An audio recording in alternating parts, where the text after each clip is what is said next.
Greetings, everyone. Nikki Brown here. And no matter where you are and what part of the world you are in, I hope that you are having a good day. I thank you for watching. I give thanks that you are watching. And I just wanted to share a quick thought. And I hope that the audio is good. Wanted to talk about abstinence and celibacy. So abstinence is if you've already been active and you decide to stop for whatever reason, and people do have various reasons why they want to abstain. And celibacy is if you've never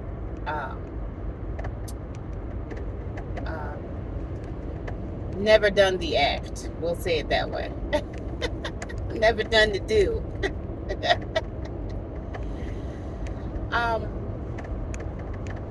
Now,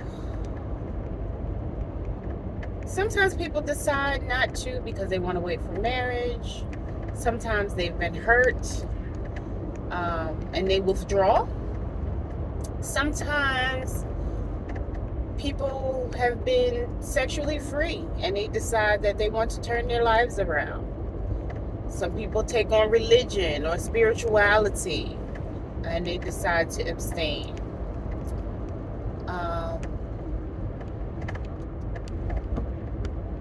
Again, different reasons. Everyone has a different reason. Same with celibacy. So you can decide to either abstain or become celibate. Some people feel like their picker is broke and they're not picking the right type of partners. And again, they want to have a committed, exclusive relationship and or marriage.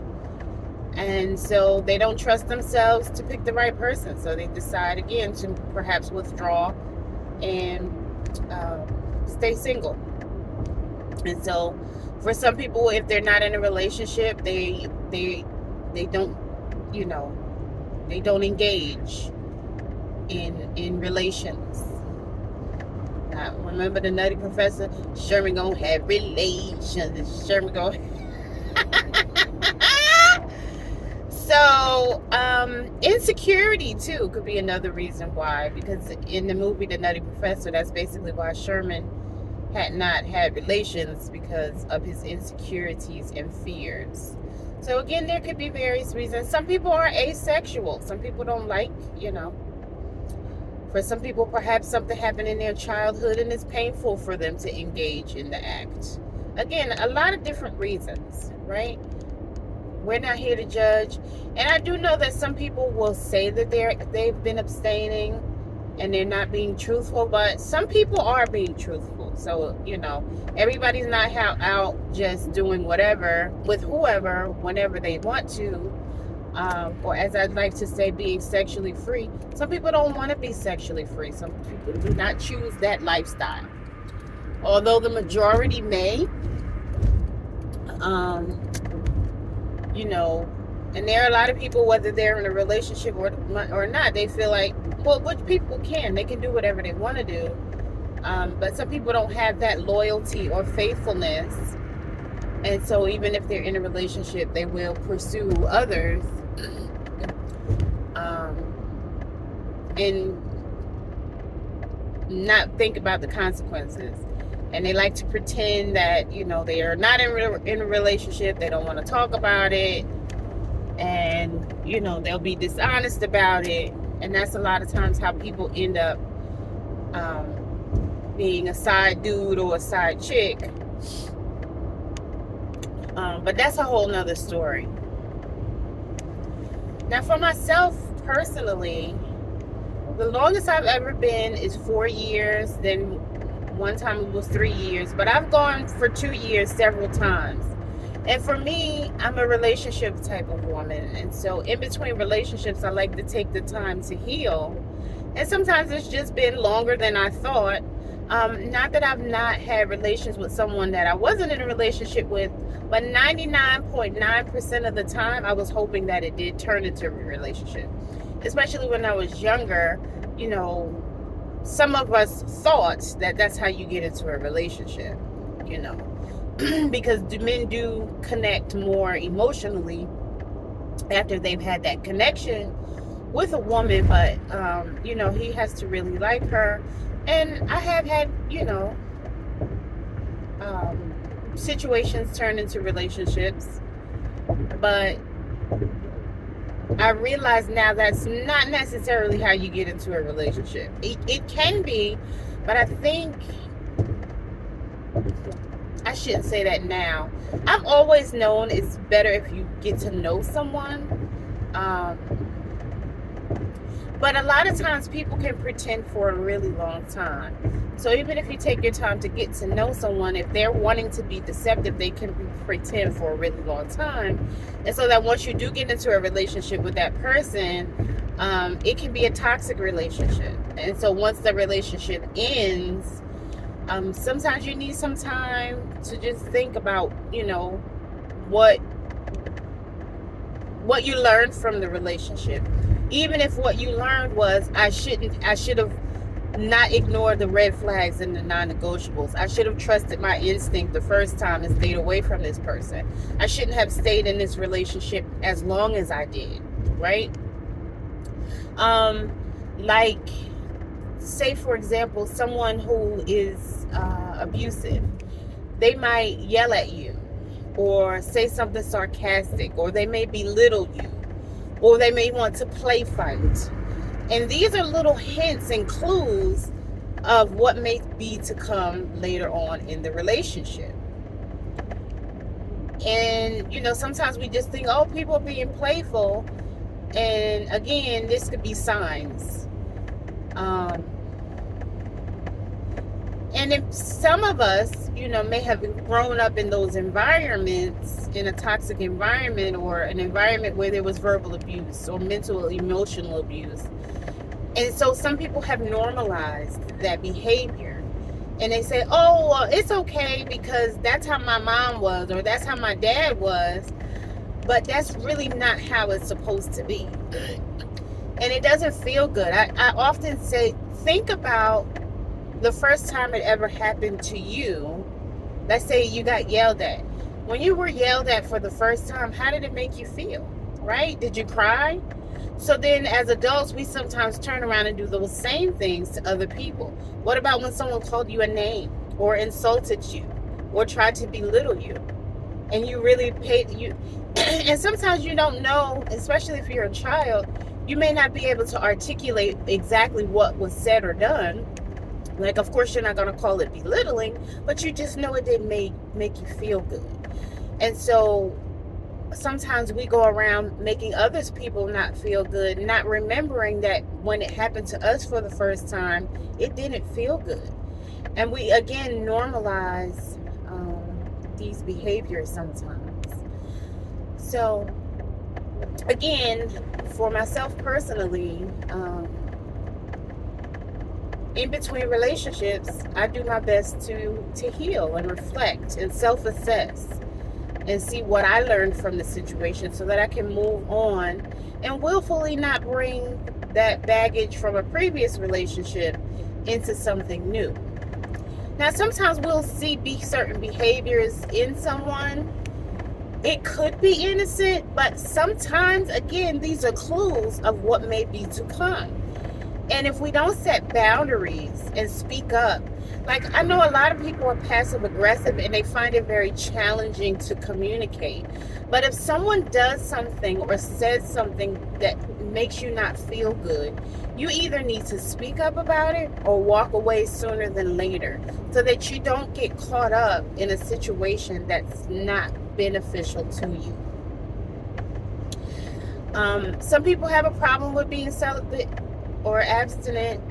I know that, some people have that mentality, oh, well, people, it was done to me, so I'm going to do it to other people, or I'm going to do whatever I want, or everybody has needs. Really and truly, scientifically, intercourse is for procreation. Sure, we enjoy it, but really that's not what life is about. When we transition and return to dust, your obituary is not going to mention how many people you slept with, right? That's not going to be one of your accolades. And, you know,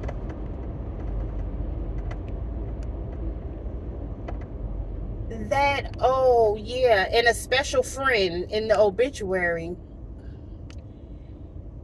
you know, it's fine, but would you rather mention, you know, your spouse, your consort, you know, in their actual name, or do you just want it to say in a special friend? You know, in our obituaries, it mentions our children, our grandchildren, our great grandchildren, our great great grandchildren. And that's the legacy that we leave behind. And so some people's morals, values, and sensibilities won't allow them to just be promiscuous. Not that there's anything wrong with being sexually free. People can do whatever they want to do, and it's fine. But if someone chooses not to do those things, that's fine too. And again, everyone has their own personal reasons. And we're not here to judge, we're here to learn from one another, learn from our differences, right? Not to judge or criticize them. That's not what we're here for, because in reality, we're one. We're different expressions of one another. We're mirror images of one another. We're spirit manifested in different forms. We've all, you know, if you subscribe to the fact that we've been here before in a past life, I could have been you and you could have been me in a past life. You could have been my mom, I could have been your mom, I could have been your father, you could have been my father, sister, brother, uncle, regardless of what your gender is right now, right? And we come back to um, learn the things that we refused to learn in the previous life. So are we learning from those experiences, or are we still just judging people, you know, being victims, being mean girls or mean guys, being condescending and disrespectful, lacking integrity? Or are we doing the opposite? Are we elevating to our highest spiritual level, higher level of consciousness, right? Are we meditating? Are we connecting with nature? Are we walking barefoot on to connect with the earth? Are we sunbathing, you know, to get that energy from the sun? What are we doing different? What are we doing right now? Are we living or are we just existing? Right? And again, you know, when we lay down with someone, um, we can't wash off the energy. And some people have energies attached to them that are very unrighteous. And once you lay down with someone, that may attach to you. And then sometimes we may not understand, well, why is this happening or why is that happening? These are signs that you probably need to get away from that person. Like, you know, when you meet that person and they get a flat tire, you know, or all these different tragic things happen all of a sudden, all at once, that is a sign that person is not right for you. And everyone comes into our life for a season, a reason, or a lifetime. And sometimes we try to turn lifetime people into seasonal people. And sometimes we try to turn seasonal people into lifetime people. Right? So sometimes the people that should be in our life, we reject, right? And the people who should not be in our lives, we accept because we're used to some of the toxicity. And we don't see it as toxicity. We see it as, oh, that's just how people are because that's how my so-and-so was. But no, that's not really how it's supposed to be, right? Again, we're here to learn from one another and become the highest level of consciousness or our best selves, live our best life. Again, connect with nature, be united and connected, right? So, I think that was all I wanted to say. Abstaining or being celibate is, it can be honorable. And again, people have done it for different reasons, but depending on your reason, you may need to seek therapy or a life coach to help you to achieve your goals and focus and shift your focus to what you should be um, focused on. Because our thoughts become things, right? That's the law of attraction, laws of the universe. Even if we don't believe in it, we can't change it because they still exist, right? This is like an eye for an eye. What a man reapeth, so shall he or she sow. All right, y'all. That is all. I hope that this video was helpful. And as always, I love y'all. Later.